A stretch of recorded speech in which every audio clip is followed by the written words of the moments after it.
Welcome to another episode of In the Toy Box. Today it's all about comic books, so stick around.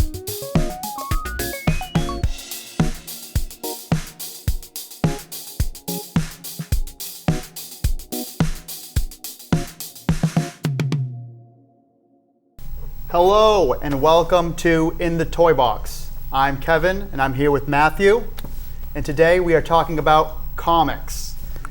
They started in the early 1900s as humor in magazines and later newspapers, and those newspapers became so popular that comic books were started. And they started with the golden age of comic books. Yes, so the golden age began in 1938 and lasted until 1956, with the beginning of 1938 with Superman, and then following in 1939 with Batman, who appeared in Detective Comics number 27. Awesome. In 1941, the appearance of Wonder Woman and Captain America also surfaced. Captain America was introduced during the time of war and depression, so the comic books themselves were an escape or something as entertainment to Absolutely. To get away from your mind off reality. Of it. Yeah. Then the Silver Age began. Yep, and that was from 1956 through 1970, and you have the emergence of many more superheroes like the Flash and Green Lantern. That was around 1956. The Justice League, so you have the formation of tons of superheroes coming together in that comic. That's super fun. And the Fantastic Four, you get a lot of people teaming up during this era, I suppose, huh? Yep, absolutely. Then you have Spider-Man, Thor, Hulk. Those all came out in the 60s. Right. Iron Man, X-Men, the Avengers. Just a great time for comics, and that was really started a lot of people collecting comic books during that time. And many artists too, so like prolific ones like Stan Lee, during that time. And then in 1970 that started the Bronze Age, right? Right, which lasted until 1985. Comic books began to take on social issues and were much darker. They had darker stories and characters like the Watchmen series. Sure. Frank Miller's Batman was much darker. A lot more social issues and themes. That's where the Batman versus Superman came about, was from that comic book. Mm-hmm. And then we went on to the modern age, which was 1985. 1986, I believe, till current. So still in it. All right. Yeah. The sales, were fluctuating, and I think during this time you have the emergence of like indie comics, which is small companies, high quality comics, but they're really aiming towards certain demographics. So they're really doing small runs of these comics, trying to, really get what these people want. So you've seen a lot of different markets out there. So it wasn't just Marvel and DC companies. There were other companies that emerged. It was Image Comics. Right. They did Spawn, I believe, and they have other ones as well. Walking Dead, correct. Right. Yep. And then there was Dark Horse Comics, which did Star Wars: Shadows of the Empire, and there was a Boba Fett one called Twin Engines of Destruction, which was a good story. Yeah. Where another bounty hunter tries to take Boba Fett's identity. And Boba Fett's not too happy about that. So they do a lot of other fantasy ones too. Like they did Prometheus and Aliens, and like a whole run of other like fantasy stuff too. Yeah.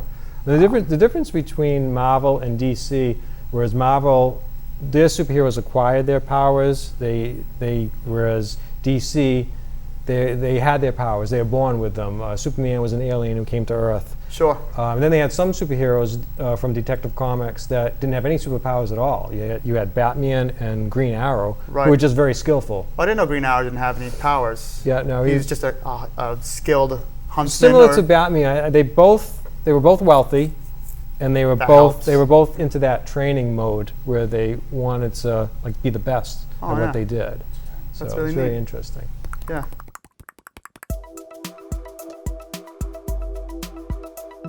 It's no wonder why comic books have always been a popular read. Most utilize the same building blocks to attain such admiration.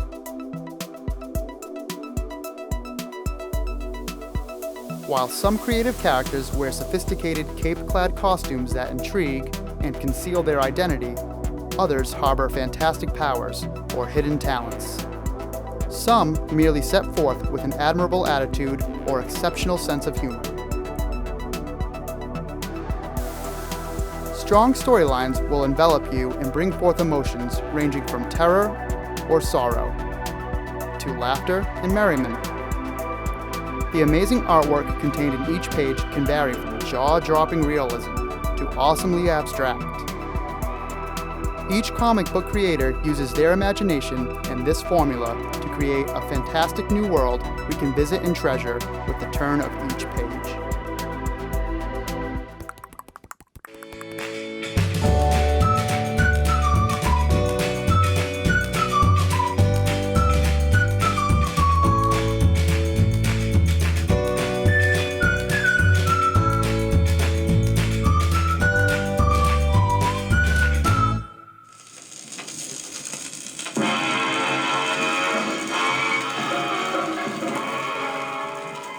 Watch your step, Robin.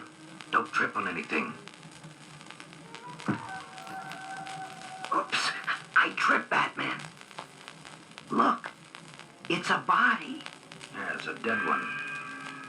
Look at his face, Robin. A ghoulish grin. Must be the night watchman. The Joker left another one of his calling cards. Batman and Robin. A different kind of comic book emerged in the 1970s with actual voices, sound effects, and music. These were known as book and records. Produced by Power Records, this new style of comic book provided a record to go along with the story. It was positioned in a sleeve at the end of the comic book. Follow along, and at the sound of the beep, it was time to turn the page. There were many exciting stories. The Planet of the Apes 4-volume set replicating the Planet of the Apes films. Battle for the Planet of the Apes. But how does one control a 400-pound gorilla? You have the power. The gorillas are armed with swords. Your armory contains real weapons. No! No! You think the unthinkable. You know our primal commandment? Ape shall not kill ape.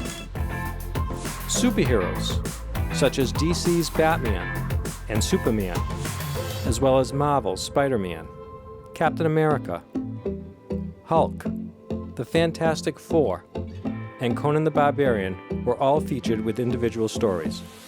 Sci-fi stories included two famous television series, Star Trek and Space 1999. Each had two different stories. And yet, horror stories were also featured to include Dracula, Frankenstein, the Werewolf, and Man-Thing. Book and Records maintain a place in history as nostalgic as any other comic book.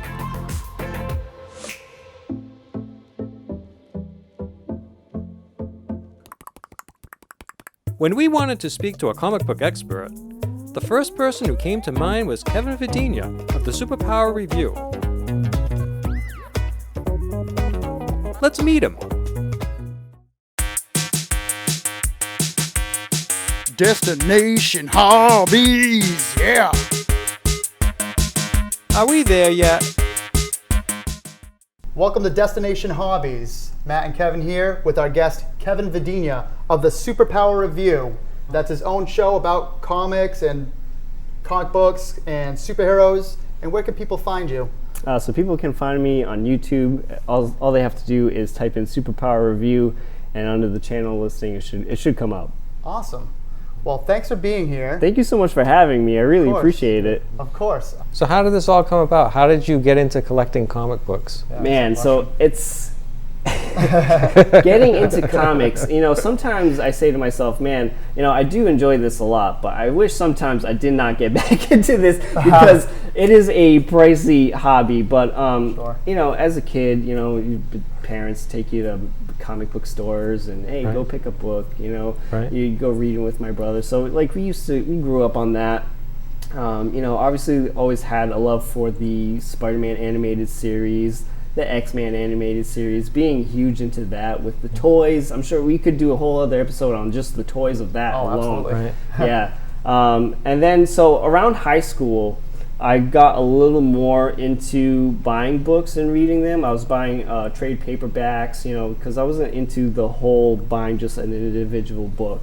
You know, so I was buying trade paperbacks because now I have the full story. I can read it one day, bing, bang, boom, done. Yeah. You know what I mean? So I used to do that a lot. And one comic book series. I didn't bring any of those books, but I didn't remember. One of the books that really got me hard into collecting was Marvel Zombies. Oh yeah. Yes. Yeah. That hit me really, really hard. But that was recent, no? Isn't that like in the past few years? That was around 2008, 2009. Okay, because I have a few of them as well. And they're Yeah, really fun. so high school hit hard. I was starting collecting again, and this is when I started reading into more books. Like when I first found out that the Wolverine first appeared in an Incredible Hulk book, knowing him as an X-Men blew my mind. Yeah, you know yeah, what I mean? Like, what is he doing in there? So, Yeah. I started researching, buying more books, and then it came to a point where, I graduated high school, got a job, had to be a little more responsible, so I kind of took a break from books. You know what I mean? So I still loved it,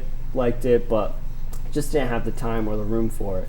And then this is like when this collecting thing came back with a vengeance. So I started my full-time job in Seekonk, and then my boss one day comes back from lunch and says, "Hey, have you ever been to the time capsule down the road?" I go, "No, what is it?" He goes, "Oh, it's a comic book shop." I was like, "Oh, comic books, yeah, like I'll have to check that out one time."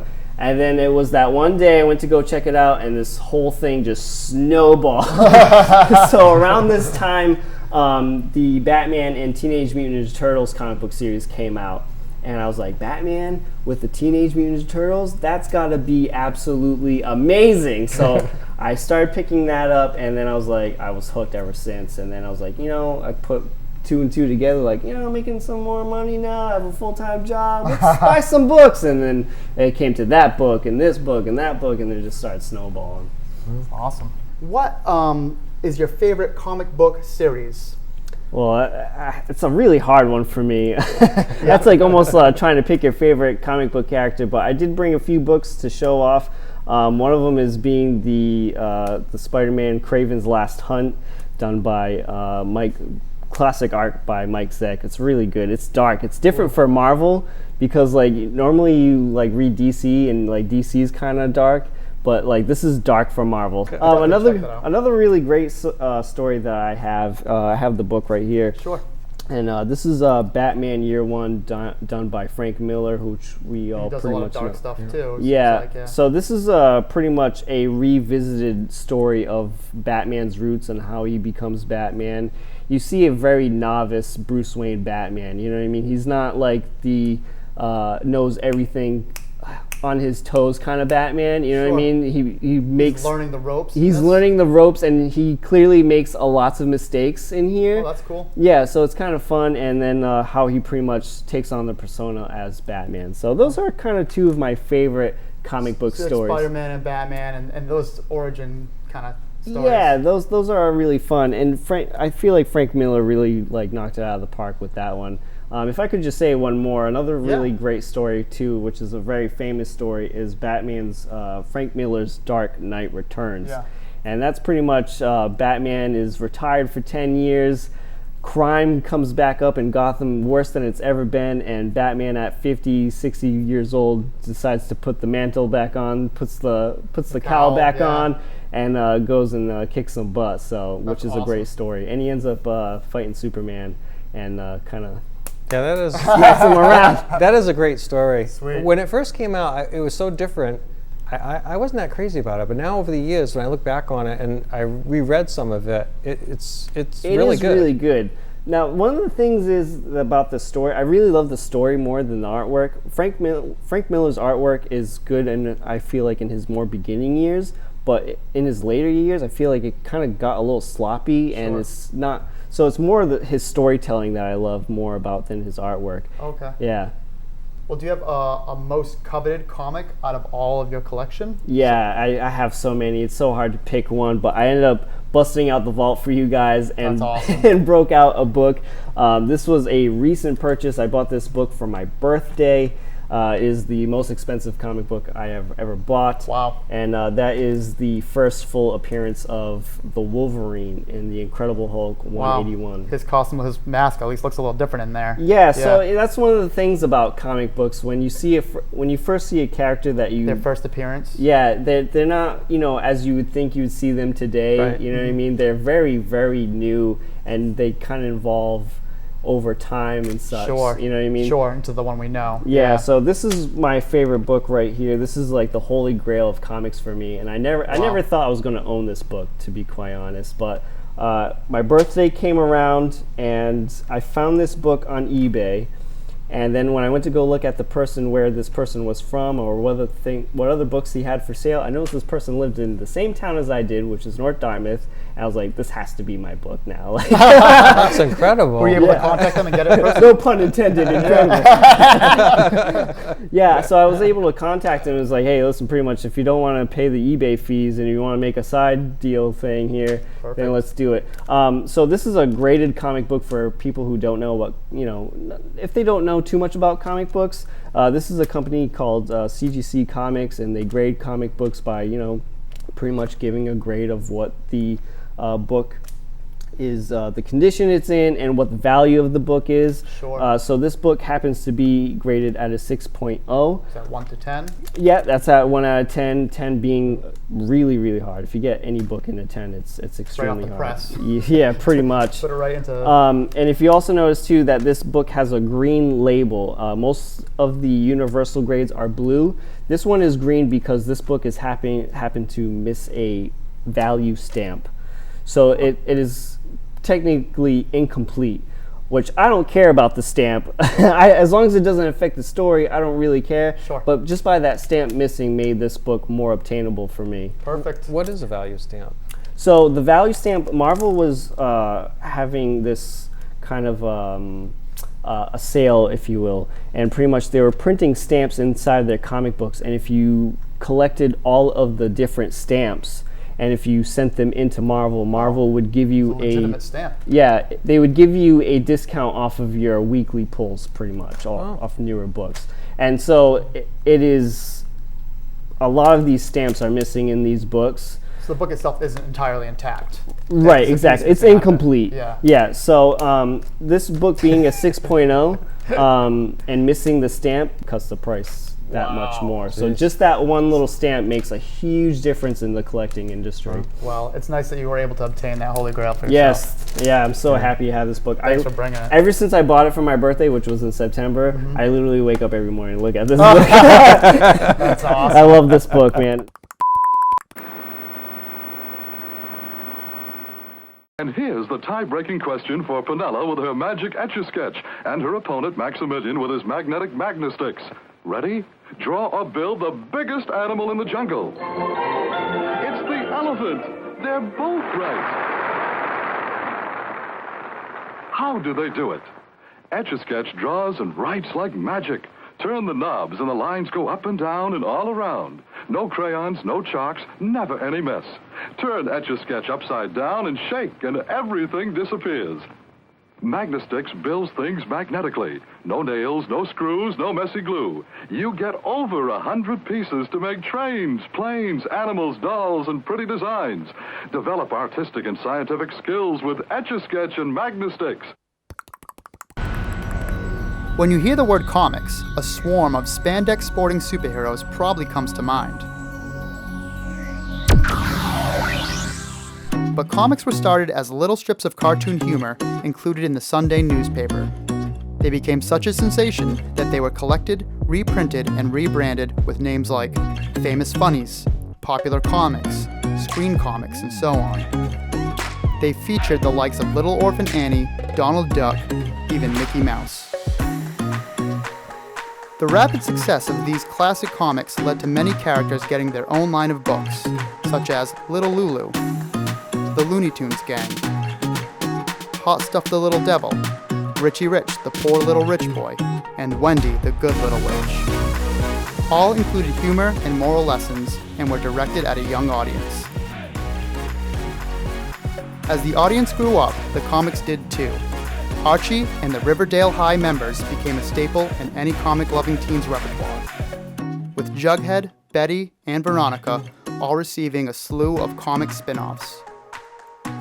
Most of these titles and more are available today, with additions extending into political proponents like Michelle Obama, Barack Obama, or even Beau, the presidential pet. Comic characters don't need to don a mask or cape to get a powerful point across, spread good cheer, or even teach a tale.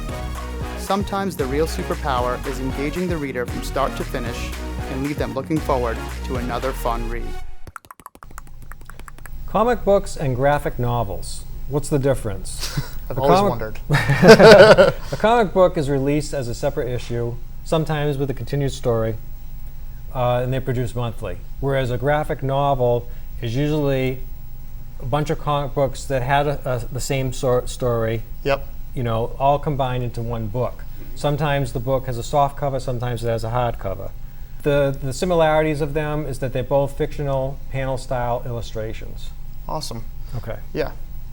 Then we actually read some oversized comic books. Those were really, really fun to read. Right. Each of these oversized comic books was produced from DC Comics. Yep. They began in 1999 with Superman, Peace on Earth, where Superman tries to conquer world hunger. Very touching, and I almost shed a tear on that one. No lie. It's a pretty cool story. Very cool. And the illustration in those books is amazing. It looks so realistic.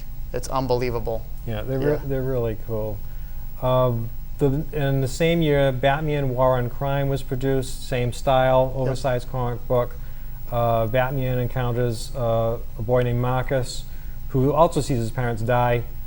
The kid turns to crime. Batman in the story is about him trying to get the kid away from crime and everything. It's a pretty good story. Yeah, it gives him a couple chances, and it works out in the end. And then two more stories I'd like to mention. In 2000, Shazam, which is right here, Power of Hope, was a story. It has actually some humor in it. Yes. There's some humor and drama in it. It's about, he focuses on going to a children's hospital and trying to grant their wishes in some way or another. He actually flies to another country, bringing back a doctor to help restore a kid's eyesight. And Shazam's actually a kid in real life, right? Yes, he is. So he can Billy relate. Batson. He's seen these other kids in pain. It's kind of, it's very touching. The humor about some of the story is that in there's one scene he's in a safe and the bank robbers arrive and he's just been waiting for hours and he just yawns. And I thought that was pretty cool. Yeah. And then the last one, Wonder Woman, which was produced in 2001. It's a powerful story about saving the lives of others.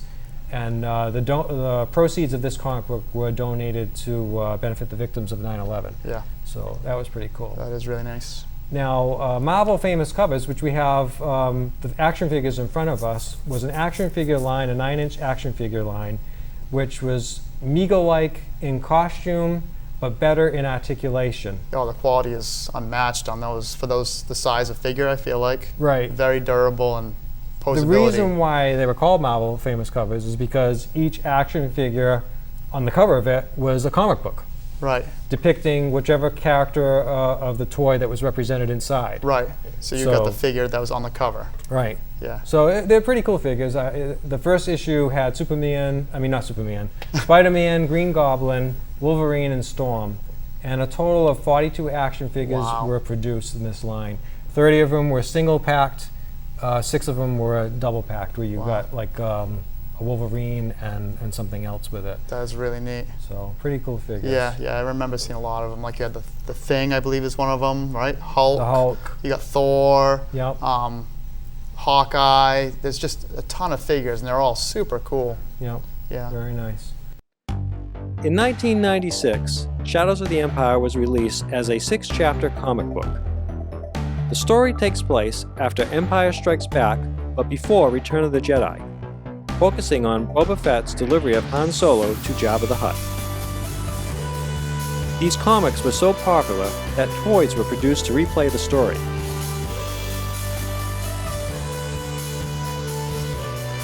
There were action figures and spaceships produced in a 3 3/4-inch line. The heroes consist of Luke Skywalker, Princess Leia, Lando, Chewbacca, Wedge Antilles, and a new hero, Dash Rendar. The villains include Darth Vader, the Emperor, Prince Sizor, Boba Fett, and many other bounty hunters. There was also a CD soundtrack inspired by the comic books by composer Joe McNeely. Though this chapter was not a feature film, It remains today as one of the many exciting Star Wars storylines ever created.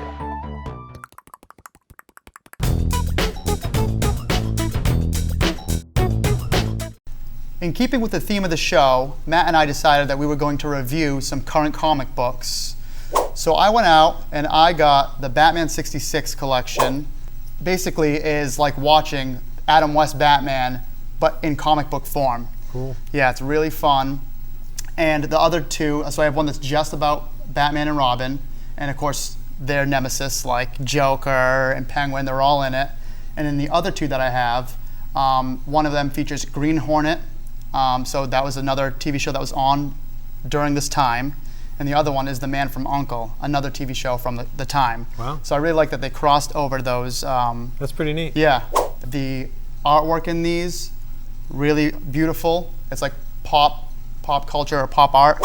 The stories are really funny, and the characters are true to life, too. So would you say that these stories are almost like continuous stories, like from as if the show was still on? Absolutely, 100%. Oh, that's cool. Yeah. I like that. And there actually was at least one episode with Green Hornet and Kato in it.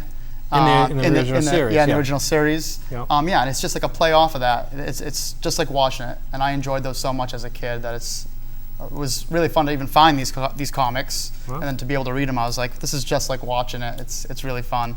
Very nice. Yeah. And what about yourself? What did you bring? I actually read two new ones. One is a landmark issue of Batman. It has several stories in it. It's weird. I thought it was just one full thing. It's different stories, though, huh? Different stories. There's no rhyme or reason what stories they actually chose. I thought they would choose better stories than what they did. One of the stories I liked in it was there was this thug named Brody. And in this story, he's working, like, let's say, with the Joker. And the Joker devises this plan, and he screws it up. He's working with the Riddler, and they want to like perform this heist or something. They want to steal something, and he messes it up again. So he always ends up with the major criminals, but he ends up spoiling their plans. And I think it's so humorous. I just love this Brody character. Oh, that's awesome. That was the best part of that issue. Oh, that's just one story? I'll have to read that one. Yeah. Okay. And then I also did The Lois Lane, which is a brand new comic book that came out a couple of months ago. And it's really neat that there is a Lois Lane comic book. Absolutely. It's about time she got one. It's a very serious. It's like watching a TV drama. So, Okay. but Yeah. it was okay. I mean, I like the idea of it, but I think it kind of lacks some fun to it. But Well, that's unfortunate. so would you like to rate what you read? Yes. Like I said, fell in love with these. I love the way it's drawn out. I think the humor's there. The book itself, even the hardcovers, amazing. So I would give it 5 out of 5 toy boxes. Wow. Yeah, you've actually read one of these, right? Didn't you read it? Yeah, I did. What'd you think? I read the first one. It's very good. Yeah. And what about yourself? How would you rate these? Myself, I kind of feel the same on both of them. The Batman one, I think they could have chosen better stories to highlight a landmark issue. Sure. I mean, you expect some, I don't know, it just the stories were lacking. The Lois Lane one as well, I feel like the stories, it is a comic book, should be light, it should be fun, Right. it is interesting, but again, it plays more like a nighttime drama. There's some romance in it. It's not as much fun. Gotcha. So I would rate that one 3 toy boxes, and the Batman one 3 toy boxes out of 5. Okay. That's my rating. There you have it. There you have it. The toys featured at the desk represented the comic books featured in this episode. They included 12-inch Batman and Superman by Kenner, 12-inch Captain America and Spider-Man by Captain Action, 18-inch Superman by Jack Specific, 9-inch Spider-Man and Spider-Woman by the Marvel Famous Cover Line by Toy Biz, 14-inch Wonder Woman by Mego,